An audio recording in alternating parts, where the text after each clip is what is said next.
My guest today got her start as a writer's assistant on Dawson's Creek before moving on to the staffs of several successful TV shows. She's the creator of CW's Life Unexpected. Last season, she wrote for Once Upon a Time and Revenge on ABC. And this fall, she'll be working on Nashville.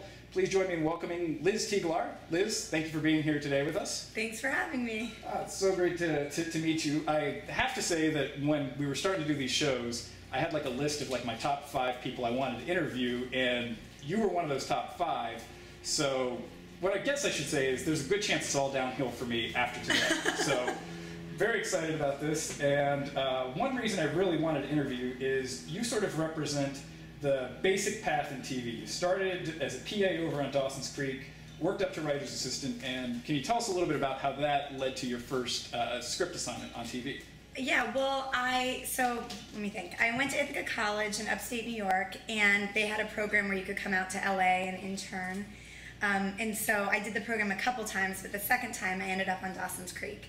And you know, I started, basically I interned for about 6 weeks, and then they needed a PA in post, and I was just excited to do any job. So I went down to post for a year, but the whole time I could hear everyone down in the writer's office, and at that time it was like Greg Berlanti was a staff writer, you know, Kevin Williamson was there, Julie Plec was kind of his development person, Mike White, John Feldman, Jenny Bix. I mean, it was just like who's who of writing for TV. Yeah, it was a star-studded staff, and they, I would just be down, you know, like doing whatever. That was back with VHS tapes, but I would hear them laughing, and they'd be like playing Scientology jokes on each other. And I just was like, they're just having fun down there. And so I really thought, you know, I want to get back down to the writers end of the hallway. And so I made it known for the next season that I really wanted to do that. And Paul Stupin, who was the executive producer on the show, was nice enough to give me a script coordinator position and then a writer's assistant position. And I ended up co-writing a freelance with a writer named Holly Henderson. And that was kind of, you know, my first break.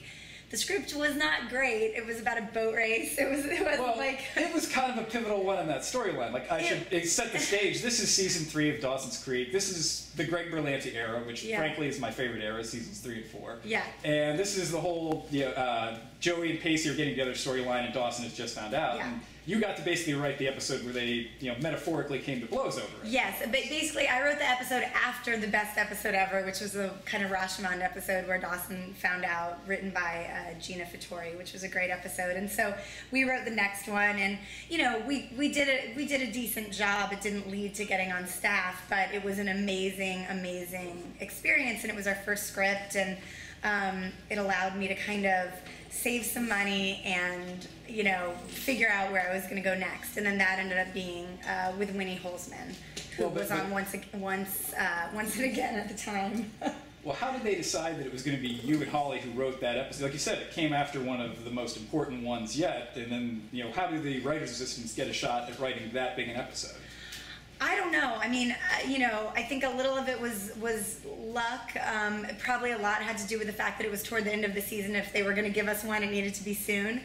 And you know, they were just kind to do that. You know, it was kind of I think it was an opportunity, sure, but I think it was also like a thank you for working hard as assistants. And you know, getting the script didn't necessarily mean we were going to get on staff. It was more like, you know, we're helping you guys kind of jumpstart your career.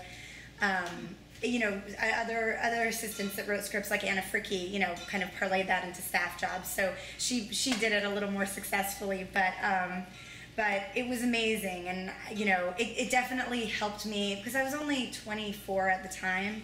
I was like, okay, next time I write a script, I'm gonna understand. It's kind of like running a marathon. Like the first time you do it, you're like, oh, that was so much different than I didn't expect all of that. Weirdly, I ran a marathon with Anna Fricke as well. But did you beat her there?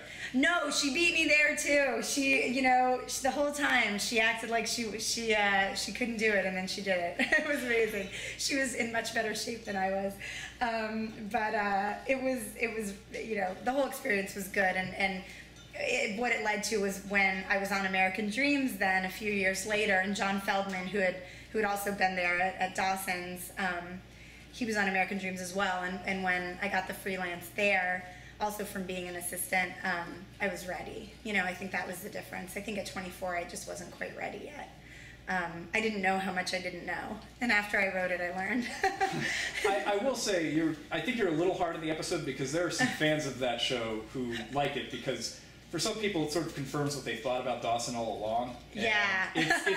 It's sort of remembered fondly that way. So I know you kind of bash it every time it comes up, but there are people who really like the fact that Dawson's sort of revealed as a jerk in that episode. Yeah. You have fans, places. Well, good.